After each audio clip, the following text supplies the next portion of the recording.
আসসালামু আলাইকুম। আমি মোহাম্মদ অলিউল্লাহ আবারও আজকে মাগুরা ডিসি কোর্টে আমন্ত্রণ সবাইকে। না দাঁড়ান, ওই পাশে থাকেন। খুকুমণি, নড়াইলের খুকুমণি হিন্দু ধর্মের ইন্ডিয়ায় কথা বলে বা মিডিয়ার সামনে যত বাংলাদেশকে নিয়ে উল্টো পাল্টা মিথ্যে কথা বলা যায়।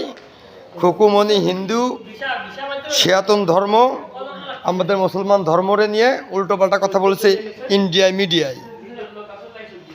তা আমাদের কথা, হিন্দু মানুষ আমাদের বাংলাদেশে থাকে, আমাদের বাংলাদেশে মিডিয়ায় কোনো কিছু বলে না, ইন্ডিয়ান মিডিয়ায় এত ক্ষমতা। আমি কিন্তু এখন আছি মাগুরা ডিসি কোর্টে। আমি যেগুলো কথা বলি মাগুরা ডিসি কোর্টে এসে বলি। এই দুই পাশে দুটো ক্যামেরা আছে, এই দুটো ক্যামেরার সামনে, কারণ এই দুটো ক্যামেরা পরবর্তীতে প্রমাণ দেবে যে আমি এখানে এসে কথা বলেছি। আমি কেউ ভয় পাই না। হিন্দু সনাতন ধর্ম, সে বর্ডার পাস হয়ে ডিসেম্বর 2 তারিখে ইন্ডিয়ায় ঢুকতেছিল। সে বলছে তাদের নাকি বাড়িঘর পোড়ায় দেওয়া হয়। পরবর্তীতে সে আবার বলছে মিডিয়ায় এসে যে তারে পেশাদ দিয়ে পোড়ানো হয়েছে। তার মানে ইন্টারন্যাশনাল রাজনীতিবিদরা আমাদের বাংলাদেশের ধর্ম নীলা খেলায় লাগে পড়েছে। আমরা যে বাংলাদেশে মুসলমান আছি, আমাদেরকে সঠিকভাবে মুসলমান হয়ে বাঁচতে দেবে না। এই জন্য যত ইন্টারন্যাশনাল মিডিয়া আছে, এই মিডিয়া সব আমাদের এগেনস্টে ব্যবহার করা হচ্ছে ইংলিশে কথা বলে। এবং আমরা যত বাঙালি আছি বাংলাদেশে, তারা কেউই কিছু বুঝি না। কিছু বুঝি না। বাংলাদেশে যত ডিসিএসপি আছে, এমপি মন্ত্রী, তারা সব যে সময় অ্যাপ্লাই করা হয়, এই অ্যাপ্লাই করার পরে তাদের দেখা হয় তারা কোন গোষ্ঠীর, তারা কোন মানের। এই গোষ্ঠী যাচাই বাছাই করে যেগুলো দেখা হয় যে মুসলমান না, হিন্দু, বৌদ্ধ, খ্রিস্টান, তাদেরকে ভালো ভালো পর্যায়ে চাকরি দেওয়া হয় বাংলাদেশে। এটা হচ্ছে বাংলাদেশের একটা প্রধান হয়ে গেছে। শেখ মুজিবুর মরে যাওয়ার পরের থেকেই শেখ হাসিনা এবং ইন্টারন্যাশনাল মিলে এই কাজগুলো করে আসতেছে বাংলাদেশের জন্য। আজকে বাংলাদেশে কোনো আইন নাই, আইন কারণ নাই। বাংলাদেশে আর্মি কি দেশ গৃহ যুদ্ধ বাঁধাচ্ছে কার? আর্মি কি বাইসে বাংলাদেশে পালাতে পারবে না। কোনো একটা আর্মিও বাঁচবে না। আমাকে মাগুরায় কোনো আর্মি থাকবে না, একটা গলা পাড়াতে মেরে ফেলে দেবো আর্মির। কারণ কি? আমরা বাংলাদেশের সিটিজেন্স। আমরা আসি বাংলাদেশে ভালোর জন্য। এই কি জন্য ইন্টারন্যাশনাল মিডিয়া আমাদের বাংলাদেশের নিয়ে কোনো কথা বলে না? কারণ কি? আমি আমেরিকায় পড়াশোনা করছি, ল নিয়ে পড়াশোনা করেছি, শেখ হাসিনা কত যোগ্যতা আছে, তার তো বেশি সেরকম নাই আমার। এই বয়সে বাংলাদেশে আসি, বাংলাদেশে থাকি, কেউ দাম দেয় না। সব টাকায় সব পাওয়ার। দল বানাইছে, চ্যাটের দল। আমার দল তৈরি হয়ে গেছে আমার নবী করিম মুহাম্মদ সাল্লাল্লাহু আলাইহি সাল্লাম। একটাই দল। এই দল ছাড়া অন্য কোনো দল নাই।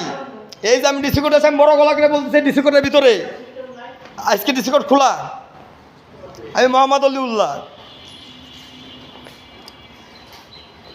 এই আর্মিদের কি কাজ ছিল? আর্মিদের কাজ করতে পারতেছে না সঠিক মতো, দায়িত্ব পালন করতেছে না। দায়িত্ব যদি পালনই করবে, তাহলে মিস্টার ওয়াকার্স কীভাবে এখন দায়িত্ব কর্ম থাকে? শেখ হাসিনা তাদের নিয়োগ দিছিল। এরকম অনেক কথাপত্র আছে যেগুলো ইন্টারন্যাশনালি আমাদের বাংলাদেশে হিতদায়ক করা হচ্ছে। বাংলাদেশে বড় বড় সাংবাদিক, সময়, এনটিভি, আরটিভি, এগুলোর মালিক এরা বসে বসে আঙ্গুল চুষতেছে, ধন চুষতেছে।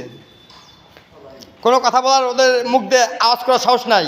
বাংলাদেশ থেকে হিন্দুরা ইন্ডিয়ায় যাচ্ছে, ওদেরকে সাজায় মিডিয়ারা ডাইরেক্ট। আপনি বলেন মুসলমানরা আপনাকে মারিছে, কাটিছে, বাড়িছে, পরে আবার কয় কি আমার জোর করে ইন্ডিয়া ঢুকতে গেছিলাম, এই জন্য আমার জোর করে ইন্ডিয়ারা কমাইছে, ইন্ডিয়ার মিডিয়া।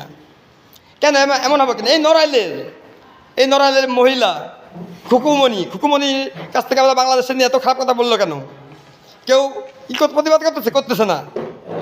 শেখ হাসিনা ইন্ডিয়া বসে রয়েছে, ফারাক্কা ছেড়ে দেওয়া হইলো, বাংলাদেশে এত কিছু হইলো, সব খেলা দেখতেছি, আমিও দেখতেছি। আমার আল্লাহ পাঠাইছে বাংলাদেশে।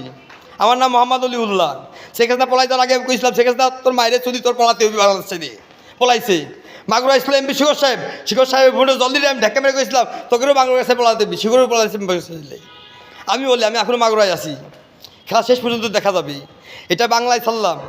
আপনার যদি ভালো লাগে থাকে বাংলাদেশে যদি পছন্দ করে থাকেন, বাংলাদেশ যদি চান আমার মতো নতুন একটা প্রেসিডেন্ট আসুক, তাহলে আপনারা অবশ্যই বাংলাদেশের যা নাগরিক আছেন আপনারা অবশ্যই আমার পাশে দাঁড়াবেন।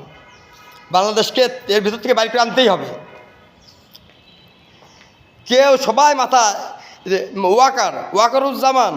ওয়াকারুজ্জামান একটু মাথা উঁচু করেছে, আমেরিকা ডাকছে, প্যান্টাগনে নিয়ে যায় রিমান্ডে বসায়, ওয়াকারুজ্জামান পাশা পারে লাল করে দিয়ে বাংলাদেশে পাঠাইছে।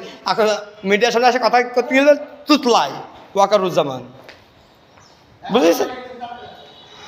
বুঝেছেন? তাহলে আপনারা বাংলাদেশে যেগুলো মিডিয়া সবাই ক্লিয়ার হয়ে যান, সামনে খেলা আছে।